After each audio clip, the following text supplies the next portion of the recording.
Mais aujourd'hui, l'image de ton enfant n'est pas ton image, c'est la sienne. Merci. D'accord ? Il faut le rappeler. Donc, aujourd'hui, on a des mamans qui postent leur bébé, qui postent tout. Alors ça aussi, c'est complètement à l'encontre même de notre culture, où en effet, jusqu'à ce qu'on accouche, à la limite, des gens ne savaient même pas qu'on était enceinte. Ouais. Maintenant, le bébé, avant même qu'il arrive, et ça, c'est des trends qui viennent d'ailleurs. On se filme avec les gros ventres. Ça, il faut qu'on en parle aussi. Tu vois, tout ça, on a des pratiques qu'on n'imagine pas. Qu'on ne faisait pas avant. Mais le truc, c'est que les bébés postés, en fait, aujourd'hui, on retrouve des petites photos de bébés d'origine africaine, etc., dans des réseaux pédocriminels, en fait. Et l'alerte, moi, par rapport à ça, c'est qu'il y a cette phrase qui revient très souvent sur ces photos-là. Non, il y a certains parents qui partagent leurs photos et qui disent qu'ils vont mettre juste un sticker. Aujourd'hui, avec les outils IA, ça peut s'enlever. Et même, il y a des outils IA, des pédocriminels qui font que l'enfant est finalement déshabillé. Donc, ils ont développé leurs propres outils par rapport à leurs addictions, ce qui fait peur. Et pour les photos des femmes qui disent qu'elles le partagent, mais je l'ai partagé après avoir accouché. Des fois, c'est ce qu'ils te disent. Alors que tu es en train d'éduquer la jeune fille, elle va pas se dire que je vais attendre. Une fois, j'avais été choquée quand je faisais mes ateliers de la réinitialisation. Il y a une jeune femme qui m'avait fait part de la problématique de sa petite sœur qui avait 4 ans, qui était addicte au digital. Et quand elle m'a raconté, c'est que depuis qu'elle est bébé, sa mère la poste tous les jours. Donc la gamine, en fait, elle est habituée à voir sa photo. Et si on la prend pas en photo et qu'on la poste pas, elle fait des crises de nerfs. Et j'ai vu la petite fille, j'ai reçu la maman, parce que la grande était vraiment... Waouh. Donc elle m'a demandé, est-ce que ça vous dérangerait d'appeler ma mère ? Je dis non, il n'y a pas de problème. Wow. Mais quand j'ai expliqué tout ça à la maman ne se rendait même pas compte, en fait, du danger qu'elle faisait prendre à l'enfant. Et deuxièmement, de l'interpeller sur le droit à l'image. L'enfant, c'est ton enfant. Mais son image, en fait, tu laisses une trace de ton enfant dès qu'il naît.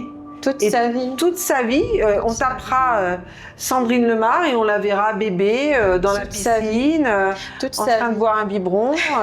Voilà. En tout cas, ils ont déjà une identité numérique, en fait. Pour éduquer justement cette rééducation, moi je me rappelle avoir pris conscience du danger des réseaux sociaux une fois. Je me rappelle, j'étais encore étudiante et j'avais un camarade. On avait en fait perdu un camarade d'école. Il est décédé, c'était tragique. On était là et lui, il sort son PC, il me dit oui. Il me montre les échanges qu'ils ont eus avant son décès et rentre dans un dossier où il y avait des dossiers de personnes et dans chaque dossier, il y a des photos. Donc, naturellement, il est rentré dans le dossier de la fille et me montrait les photos de la fille parce que la fille qui est décédée, je disais non, je ne connaissais pas. Et là, il me montre son visage. Mais moi, à ce moment précis, j'ai eu des frissons. Je me dis, mais comment se fait-il qu'une personne soit capable de garder les images des gens ? C'est-à-dire qu'il est téléchargé sur Facebook ou toutes les images que tu peux uploader et les garder avec lui. Et c'était lui. C'est-à-dire que le fait de me dire que lui, il est capable de garder des choses de moi que je partage, après, dis-toi que Facebook aussi, c'est ce qu'il fait pour toute ta vie. Oui. Et ça fait peur. Et Facebook, ça fait toute ta vie. Toute ta vie, que ça soit Facebook, que ça soit WhatsApp aussi, ce qu'on partage. Et c'est pour ça que nous, on est là en train d'aborder ces sujets-là, mais dans d'autres réalités continentales du monde, ils sont bien loin de là où on est. Ouais. C'est pour ça que nous, on n'est pas dans le même pas de temps. En fait, on n'est pas dans le même pas de temps. Et j'invite les gens à regarder, puisque tout le monde a Netflix au Sénégal, à regarder la série Black Mirror, qui est déstabilisante, où en fait, en effet, jusqu'à il faut regarder Black Mirror. Mais ça se fait déjà dans certains pays. Comme tu le dis là, tu postes dans une IA toutes les photos de quelqu'un, tous les vocaux de cette personne, et l'IA te parle avec la voix du défunt. Voilà. Ouais. Et la voix du défunt, ça existe déjà, disons. Ça existe, oui. En Chine, il y a déjà des services qui sont proposés où on te dit c'est ça. Donc tu vas parler avec ta maman. Et nous, on est en train de parler de quoi aujourd'hui ? De l'outil numérique. Ouais. Là où d'autres sont déjà en train de faire le décalage. Il y a un décalage. Et c'est là où nous, on doit faire attention. Pourquoi on doit faire attention ? Parce que je pense qu'on a encore un pas de temps pour rattraper les choses. Mais ce pas de temps, il est court. Il se raccourcit. Il sera les jours. Mais on a quand même un soubassement culturel fort. Et on a encore quelque chose que les autres n'ont pas, ce respect à l'égard de l'autre. C'est-à-dire, Même si aujourd'hui les jeunes sont dans le rejet, ils sont quand même dans l'écoute. Ils vont quand même encore écouter leurs parents. Dans d'autres réalités culturelles et continentales, on n'écoute même pas ses parents. Aujourd'hui, par exemple, et moi je le vois en tant que prof, il y a des étudiants, ils m'entendent, tant mieux, ils m'entendent pas, tant pis. Mais quand ma façon d'enseigner est assez atypique, ma façon d'interpeller les jeunes est assez atypique, mais je me rends compte qu'ils m'écoutent. Donc ça veut dire, là où j'ai ma sœur qui est enseignante aussi, mais en France, elle me dit, mais l'impact que tu as sur tes étudiants, non, moi je n'y arrive pas. Ouais. J'y arrive plus. Depuis 6 ans, j'y arrive plus du tout. Malheureusement, et des fois, ça peut être des classes beaucoup plus moins importantes. Mais nous, on y arrive. Donc, c'est notre grande chance. Donc, c'est une chance. C'est une chance, c'est une chance. Et peut-être, je vais employer un gros mot. La colonisation. Parce que moi, j'ai l'impression, en tout cas, pour ce qui est de ce que nous avons vécu, en tout cas, nous avons vécu une colonisation. Et cette colonisation, elle est passée par la destruction de nos écoles, de nos manières d'enseigner, de nous réinventer complètement une école où on part, où on ne se retrouve pas. Je vais rappeler peut-être l'aventure ambiguë qui rappelle cette situation. Et là, actuellement, nous tous, et tu l'as évoqué d'ailleurs dans un interview, je pense, nous vivons un peu cette aventure ambiguë. Et nous avons des vies que nous vivons qui ne sont pas les nôtres, donc les jeunes, et même les adultes. On a des adultes aussi qui ah oui, non, c'est pas que les jeunes. C'est tout le monde, ce n'est pas que les jeunes, donc c'est tout le monde. Et fois même les adultes, c'est pire. Parce qu'ils maîtrisent moins encore l'outil et ils font n'importe quoi dedans. C'est pire. Là où le jeune maîtrise un peu, fait un peu n'importe quoi, l'adulte, des fois, il y a des cas très... Moi, je pense que d'une certaine manière, les jeunes ont une plus importante maturité digitale. Après, c'est discutable, mais je pense qu'ils ont une certaine maturité digitale que les plus vieux n'ont pas. Et moi, je me dis que là, actuellement, c'est comme si on vivait une situation où on a pris nos esprits, on les a hackés pour que nous suivions une certaine... pour qu'on se disperse, pour justement ne pas voir toutes ces valeurs et tout le potentiel. Moi, c'est ça. Oui, c'est la situation. C'est une nouvelle forme de colonisation. Le contenu qu'on mange, il n'est pas sénégalais. Il n'est pas sénégalais. Il n'est même pas africain. Malheureusement. Non. C'est le contenu digital africain. Je te dirais des bêtises si je te dis. J'ai pas le pourcentage en tête, mais c'est dérisoire. Le contenu, il vient d'ailleurs. Donc, ce qu'on digère, ce qu'on refait, c'est pas nous. Ça nous éloigne. Donc, au lieu de parler de la colonisation passée, il vaut mieux se concentrer sur la colonisation présente et apporter des je pense que la colonisation, la problématique de la décolonialité se pose, mais elle se pose aussi aujourd'hui à l'orée d'une nouvelle forme de colonisation qui est la colonisation numérique et digitale. Qui est très intense. Et puis elle est subtile. Elle est, comment dire ? Elle est vicieuse, mais l'autre était vicieuse aussi, très vicieuse, mais elle est, subtile. En fait, elle est dans notre quotidien, elle est là, elle s'immisce dans tout. Dans tout, et en même temps, c'est toi qui la défends en se disant « je veux une société numérique » alors que tu n'es pas ni une société. Pour construire une société numérique, il faut déjà avoir une société. Il faut avoir une société, on n'en a pas actuellement. Les piliers sont fragilisés. Les familles vont pas bien. Le pilier d'une société, c'est les familles. C'est les familles, et les familles... Les familles vont pas bien. Enfin, Dakar. Ouais. Non. Le système familial ne va pas bien. Non. Je pense que chacun doit se regarder, en fait, et se poser la question, est-ce que ça se passe bien chez moi ? Et ça se passe pas très bien. Ça se passe pas bien. Il nous manque malheureusement des espaces pour en parler. Des espaces, et puis on a quand même une forme de précarité quand même importante. Si on prend cette capitale qui est hors de prix, une raréfaction des emplois. Le secteur informel est prépondérant, ça ne veut pas dire que c'est pas bien, mais comment justement on travaille sur tout ça ? Ça fait partie de nous, le secteur informel. Aujourd'hui, tu as vu, on essaie les problématiques d'imposition, etc. Je ne sais pas, mais ça va être vraiment compliqué. Et vraiment, les familles vont pas bien. C'est pour ça que les jeunes sont perdus, je pense. Alors, c'est pas toutes les familles, c'est pas Tous les jeunes, bien sûr. Il y a de bons exemples et peut-être oui. même le fait d'avoir des espaces va permettre justement d'échanger et de se dire... Il y a quand même des mots, des mots étouffés, des mots MAUX, qui sont assez étouffés et que cette nouvelle génération-là a envie de transcender, a envie d'exprimer. Peut-être que... on va y arriver et justement soyons on est resté dans beaucoup très longtemps sur les fragilités sur cette société en tout cas qui est en train d'être elle est mise à l'épreuve. Elle est mise à l'épreuve et donc elle peut s'en sortir grande parce qu'il y a des soubassements. Voilà, il y a des piliers en fait. On a de véritables piliers.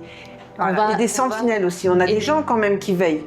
On a des sentinelles et quelles sont ces sentinelles? Rappelle-nous les sentinelles de cette société sénégalaise. Pour moi, les sentinelles, c'est les éducateurs. Certains éducateurs sont des sentinelles. Les aînés, pour moi, sont des sentinelles. Les hommes religieux sont des sentinelles. On a des sentinelles, on a des modèles. Mais c'est pas eux qu'on entend. Tu as parlé tout à l'heure des aînés et moi si, des acteurs culturels aussi. Les acteurs culturels qui sont des sentinelles et il va falloir qu'on les voit comme ça, comme sentinelles et qu'ils soient actifs aussi. C'est ça encore. Qui on met devant? Par exemple, tu disais les aînés. On a des modèles d'aînés. On a des modèles d'aînés et ces aînés aussi aujourd'hui qui échangeraient. Moi, en tout cas, j'ai l'impression que les aînés qui sont aujourd'hui isolés aussi, qui sont isolés par un modèle social où ils ne se retrouvent plus, ils sont aussi déconnectés de leurs petits-enfants. Des fois, il y a pas mal de questions en tout cas à voir là-dedans, mais reconnaître leur rôle et de ne pas juste dire que bon, ok, vous êtes à la retraite, reconnaître leur rôle et leur potentiel qu'ils ont en se reconnectant, parce que moi j'ai l'impression qu'on a des générations complètement... qui ne se touchent plus. Quand des fossés, quoi. Des fossés. Mais je pense qu'il y a des ponts. Il y a des ponts. Il y a des ponts possibles, Ouais. Et peut-être qu'on va venir sur les ponts en repartant sur ta vie. Parce que, en tout cas, quand je vois ce que tu fais dans ton quotidien en tant que directrice de l'Académie des Soft Skills à l'ISM et ton engagement associatif auprès de Polaris Asso, tu as pu développer des outils, c'est-à-dire qu'il y a des solutions. Il y a des solutions et heureusement, mais d'où partent tous ces outils-là? D'abord, il y a une Sandrine Lemar qui a fréquenté une école, la Fédération Léo Lagrange, où tu y as exploré l'éducation populaire. Est-ce que tu peux nous parler de l'éducation populaire et comment ça pourrait nous aider, nous, aujourd'hui, vu qu'on est en train de réinventer un peu l'école sénégalaise et l'université sénégalaise? Alors, peut-être dire que j'ai en effet une trajectoire un peu atypique qui m'a demandé de tout le temps me réinventer. Et que dans cette réinvention perpétuelle, j'ai eu à rencontrer des personnes à qui je dois ces opportunités de me réinventer. Je suis dans le secteur de l'éducation depuis que j'ai eu mon bac, en fait. J'ai été assistante d'éducation pendant 8 ans pour financer mes études. Et déjà, j'ai évolué en tant qu'assistante d'éducation dans les zones d'éducation prioritaire. Donc, dans les ZEP, j'ai pu déjà travailler avec les éducateurs spécialisés, me frotter un peu au PJJ, au dispositif de prévention de la délinquance, etc. Puisque c'était des problématiques de délinquance qu'on gérait dans certaines ZEP dans lesquelles j'étais assistante d'éducation. Et déjà d'avoir une appétence pour la transmission, pour l'accompagnement avec des outils d'éducation populaire avant même que j'aille à Léo Lagrange. Parce qu'en fait, Léo Lagrange, les Francas, toutes ces structures d'éducation populaire intervenaient dans les ZEP à l'époque. Et c'est comme ça qu'après, j'ai commencé ma carrière professionnelle à Léo Lagrange. Et à l'époque, je coordonnais un programme que j'ai initié aussi de A à Z sur les chantiers de solidarité internationale que j'ai fortement critiqué. Et donc, j'ai tellement critiqué qu'ils m'ont embauché pour que je démonte le truc pour en proposer une solution. En gros, c'était quoi? C'était des jeunes, justement, des ZEP d'origine du continent africain qu'on envoyait dans des pays, dans leur pays d'origine pour leur faire comprendre que leur vie en France est moins difficile que la réalité des... Voilà.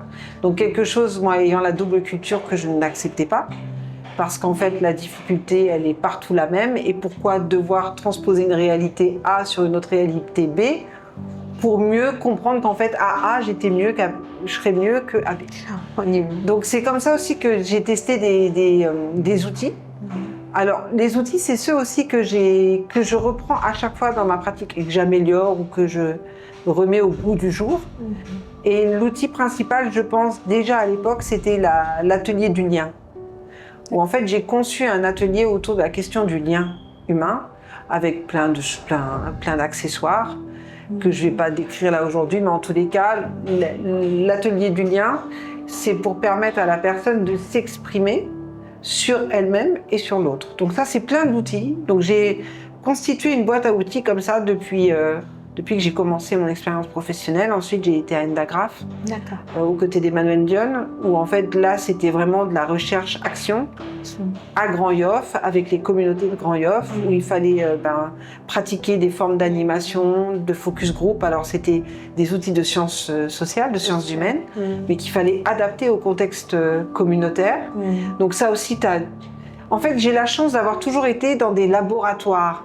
Après, j'ai pu rejoindre le laboratoire des imaginaires Keno, qui a été monté à Wakam, où là, du coup, j'ai travaillé avec des artistes.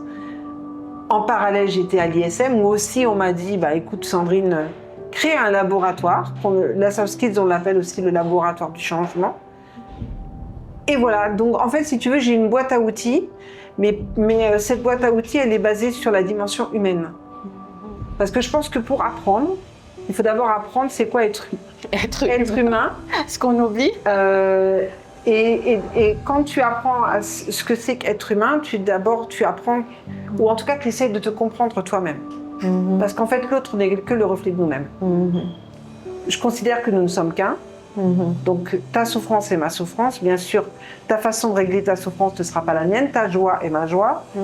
Voilà, et je pense que c'est comme ça en tous les cas qu'on peut repenser les relations humaines dans un monde où la relation humaine elle n'est plus. Et l'éducation populaire, oui, elle est pratique. En fait, moi, comme je te disais au départ, dans toutes ces expériences de praticienne, moi je suis une femme de terrain, la preuve, tu me retrouveras rarement en coquette. Je suis une femme de terrain et pour moi c'est dehors qu'on apprend. Ouais. Et l'éducation populaire c'est ça. Pour moi l'éducation elle est hors les murs. On ne sait pas en étant assis 8 heures devant un prof qu'on apprend. Non, moi ça j'y crois pas. J'ai eu une scolarité très chaotique. J'étais pas du tout une bonne élève. Pas parce que je voulais pas apprendre, mais parce que j'avais d'autres difficultés qui impactaient sur mes résultats scolaires, mais j'étais pas du tout une bonne élève. Ouais. Et c'est en arrivant à la fac où là j'ai développé d'autres types de savoirs, d'autres types de pratiques que je me suis rendu compte que waouh, c'est ça le monde en fait. Et pour moi en fait aujourd'hui, avec les générations Z pour revenir, l'innovation pédagogique elle est là, c'est hors les murs. Peut-être Sandrine est un peu le... Tu es le... Je t'ai embrouillé, non? Non, mais pas du tout. Moi j'ai l'impression que tu es une sorte de cobaye et voilà quoi. C'est que tu nous montres ce que nous devons devenir aujourd'hui aussi. C'est-à-dire que ce monde actuellement est tellement en perpétuel bouleversement. Tout peut changer du jour au lendemain. On a vu le Covid qui a changé, mais bousculé le monde. Après le Covid... Nous, au Sénégal, on a vécu quand même des moments hyper durs sur le moment et économiquement à travers le monde, avec les guerres qui se passent en Ukraine, l'économie sénégalaise a subi. Et toutes ces transformations qui sont en train de se passer, et l'arrivée de ChatGPT qui bouleverse encore le monde et tous les jours on voit de nouvelles IA, c'est qu'on doit être apte à nous en permanence. Mais en fait, regarde, ça change. Et tu vois, là, tu parles de société. Il y a différentes sociétés. Tu as le monde qui change. D'accord ? Le monde change. Ouais. Les sociétés changent. L'humain change. L'humain change. Donc, le propre de l'humain, c'est le changement. Nos vies personnelles, au-delà du contexte mondial, nos vies, depuis notre naissance jusqu'à notre mort, n'est pas une vie linéaire. C'est ça. Le cœur, il fait comme ça. Des hauts, des bas, des hauts, des bas, des hauts, des bas. Celui qui s'attend à avoir une vie linéaire, il est mort. Donc, si déjà moi, à mon échelle, je connais ma vie, moi. Ma vie, elle a été comme ça. J'ai dû pouvoir m'adapter à tout type de contexte. À tout type de contexte. Ça, le monde change, les sociétés changent, les familles doivent comprendre qu'elles changent, les individus qui composent ces familles sont des êtres qui changent. Ouais. Un bébé de 2 ans n'est pas un gros bougre de 22 ans. Malheureusement, ouais. D'accord ? Il faut le comprendre et le vivre. Donc c'est ça. Et pour moi, en fait, l'éducation et nos modalités de socialisation aussi, parce qu'on n'est pas revenu sur ça, la façon dont on éduque et on socialise un enfant, aujourd'hui, on doit accompagner l'enfant à cette prise de conscience que lui-même va changer. Moi, avant d'être mère, j'étais une femme sans enfant. À partir du moment où je donne la vie, je change. Tout change. Donc tout change. Ta vie change. Ouais. Et c'est ça aussi qu'on doit faire comprendre aujourd'hui à une jeune mère qui donne la vie.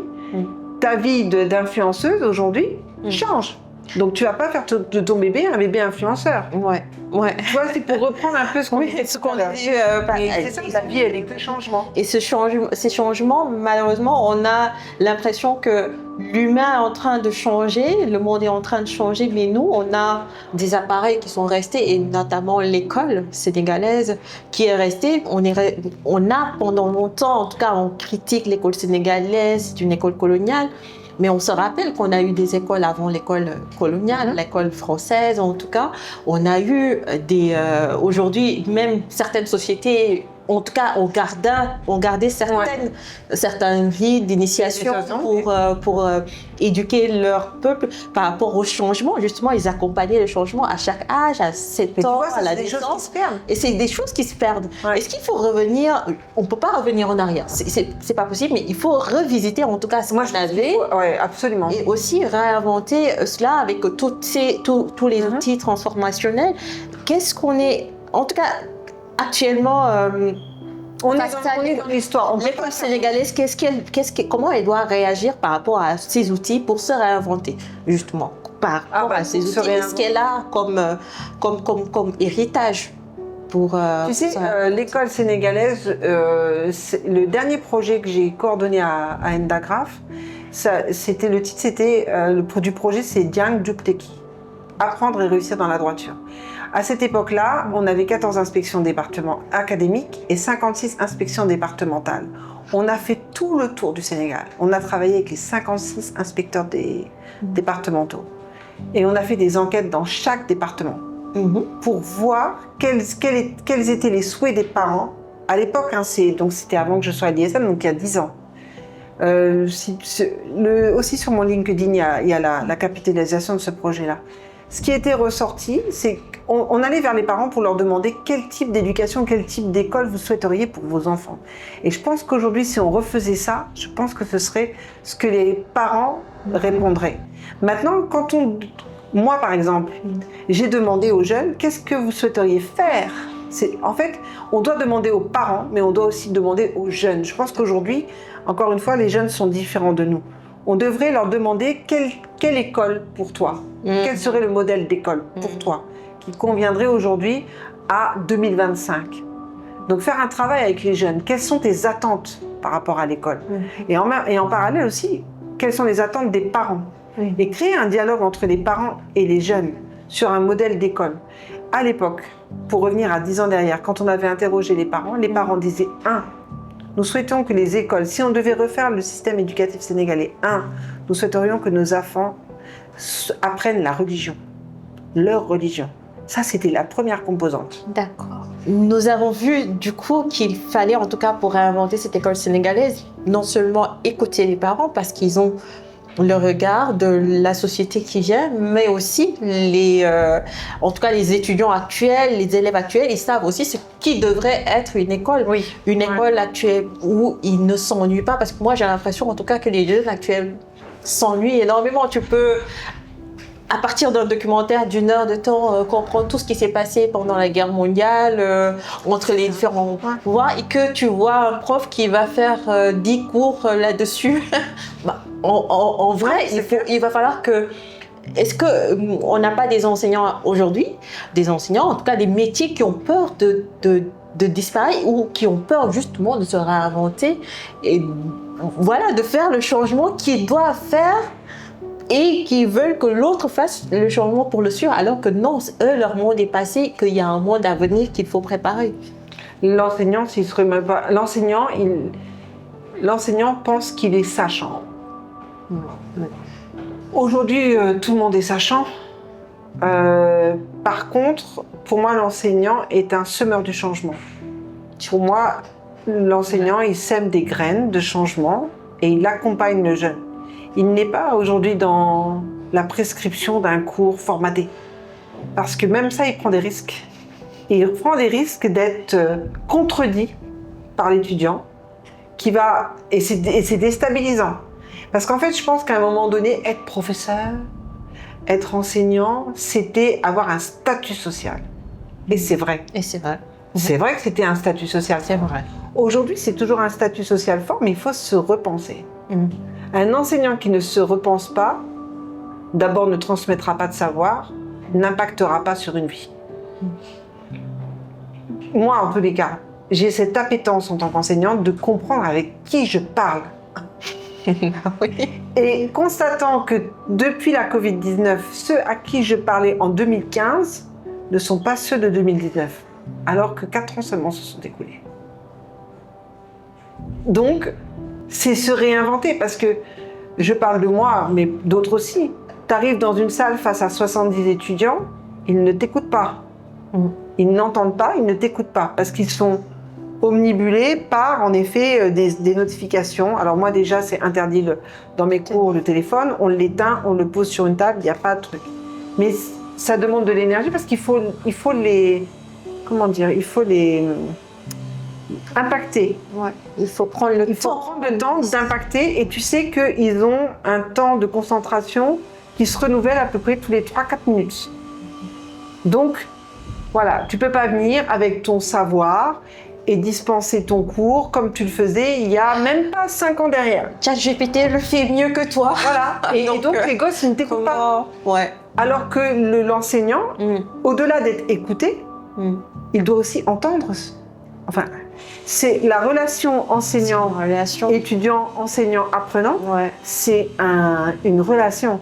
C'est pas moi qui viens te donner, et encore moins aujourd'hui. Et justement, c'est ce qui est hyper intéressant, parce que quand on croit que l'IA peut changer, peut prendre la place de l'enseignant, c'est justement là que l'enseignant lui-même doit se réinventer, parce qu'il peut faire toujours plus que l'IA à travers cette relation qu'elle crée avec tous les enseignants n'ont pas de la vocation.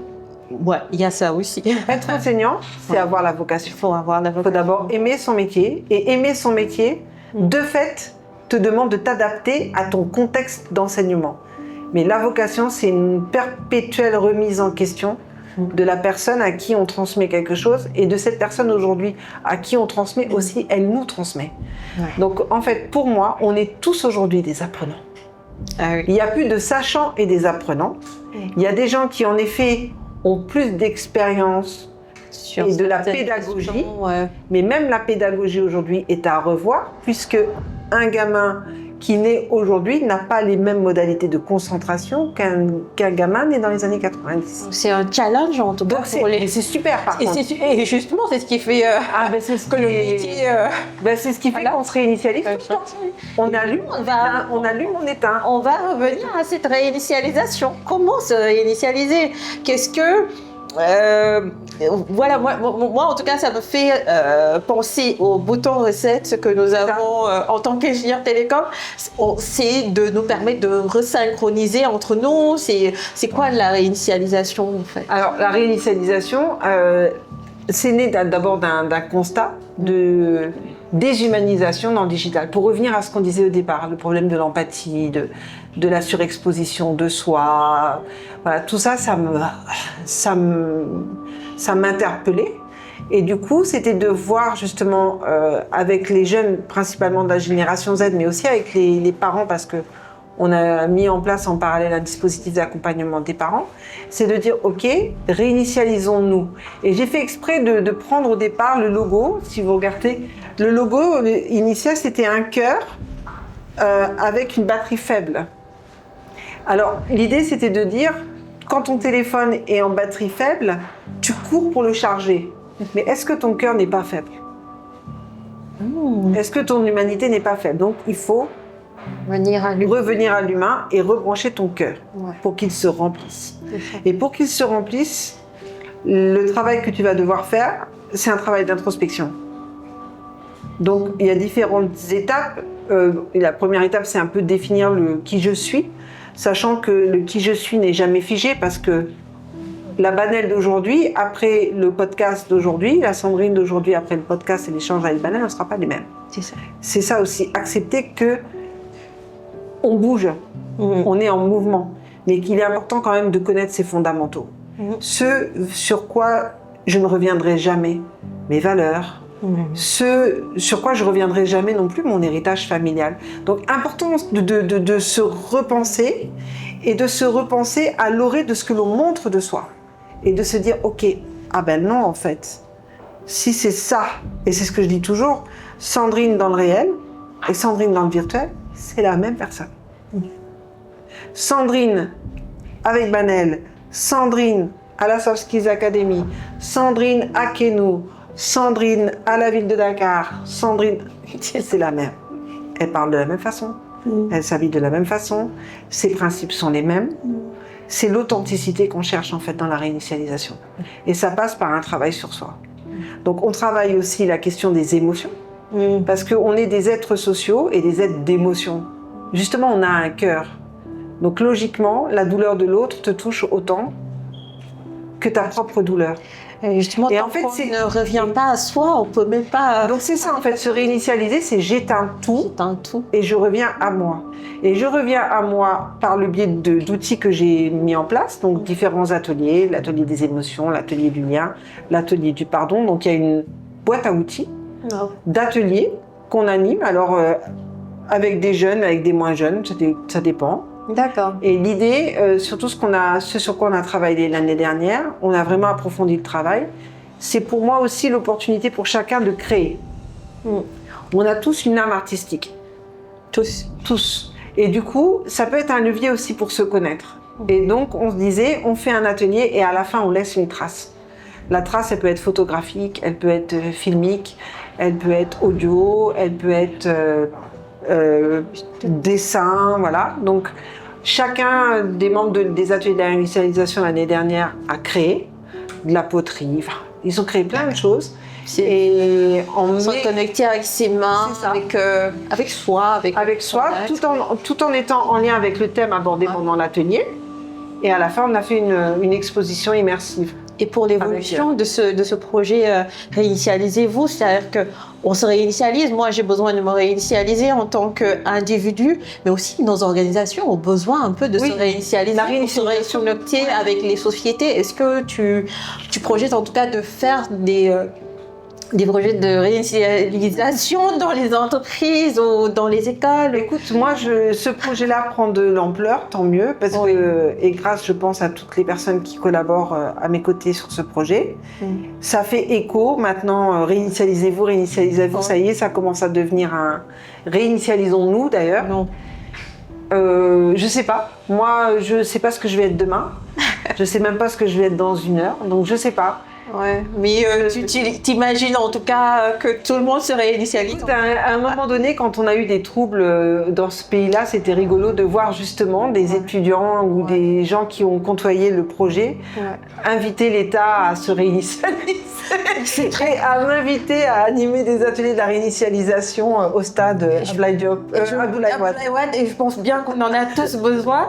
On va finir peut-être par un scénario. Quelle promesse de société numérique après cette réinitialisation réussie? Qu'est-ce que, en tout cas, comment nous pouvons nous projeter aujourd'hui dans un Sénégal bien réinitialisé et qui est prêt à embrasser le monde et puis parce que ce n'est pas que pour le Sénégal, moi je dis que c'est pour toute l'humanité entière que nous devons le faire aussi. Alors moi, je pense que l'important c'est de comprendre qu'on n'est pas obligé d'aller vite. C'est ça. Parce que, comme le dit Felwine Sarr, on n'a personne à rattraper. Donc ça ne sert à rien de courir. Moi, c'est ça, la première chose que je dirais, c'est que ça ne sert à rien de courir. Pour aller où et pour rattraper qui? Par contre, il faut avancer. Donc, pas faire marche arrière. Voilà, on est dans le présent.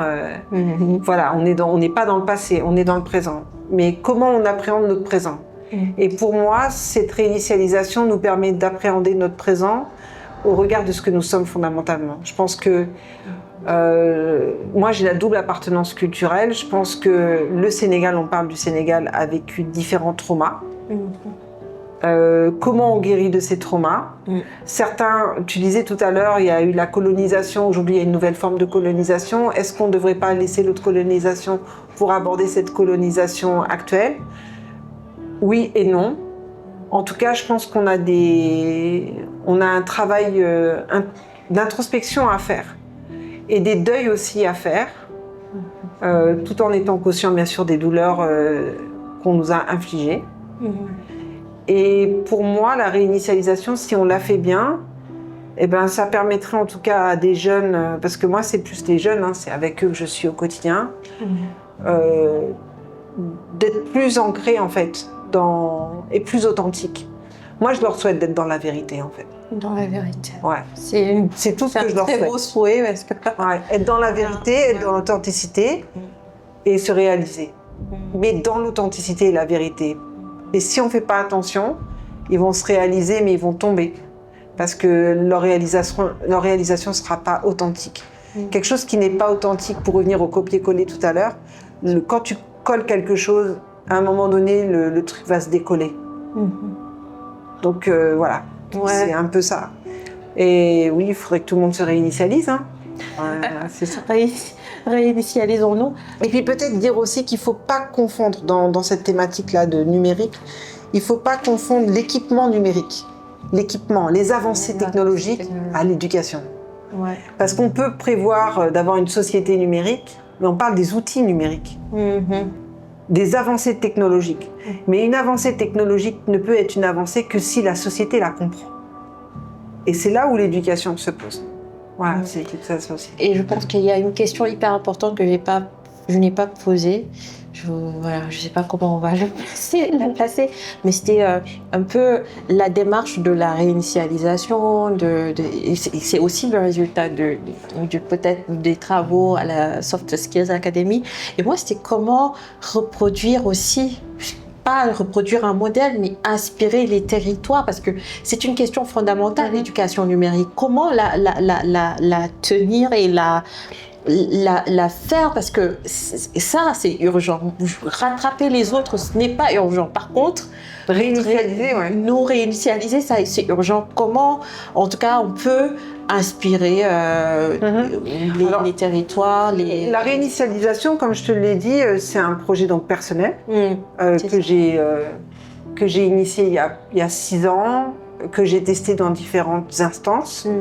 De la soft skills, en passant aussi par Polaris. Là, je vais le faire aussi dans le cadre de Kenou. Il y a aussi l'Institut français qui est intéressé. Les régions, oui, enfin, l'idée c'est de faire en sorte que ce projet devienne un vrai projet et qu'on puisse le décimer et que les gens s'approprient la démarche de la réinitialisation. Les outils, la boîte à outils, je peux la donner, je veux dire, moi je m'en fous. Mais voilà, que les gens puissent le faire. Par contre, ça c'est vraiment un projet. Ouais. C'est un vrai projet, ça. Ouais. Et je pense que d'ici 2026-2027, on va le poser comme projet avec des ancrages territoires. J'avais commencé à réfléchir avec Mandia et Petit Badji de Parole aux Jeunes, qui a des implémentations dans toutes les régions, pour voir comment on peut animer des débats, et surtout on va commencer à la rentrée des webinaires. Donc on va utiliser, alors c'est là aussi ça va être intéressant, on va utiliser l'outil numérique pour justement faire dialoguer les jeunesses du territoire national. Voilà. Ah, ça c'est... J'ai hâte en tout cas. Ouais. Merci beaucoup Sandrine pour cet échange. C'était passionnant, on n'a pas vu le temps passer. Non, on est parti. En tout cas, c'est hyper important de revenir à ce que nous sommes. C'est hyper important, en tout cas, les messages. C'est vrai que le numérique, en tout cas, aujourd'hui, a cette part sombre, mais il offre tellement d'opportunités pour nos pays, surtout pour nos jeunes, Voilà, j'ai envie de dire pour tout le monde, et grâce à l'IA, grâce à tout, mais on doit nous-mêmes inventer ce numérique que nous voulons. Et nous devons aussi choisir ce que nous transmettons à nos jeunes. Et je rappelle que ce podcast, c'est les Bayonne, et une initiative du Saltis qui vous donne rendez-vous les 25 et 26 novembre prochains à Dakar, au Musée des civilisations noires. Donc, c'est un rendez-vous aussi pour penser des solutions concrètes. J'y serai d'ailleurs. Bah oui.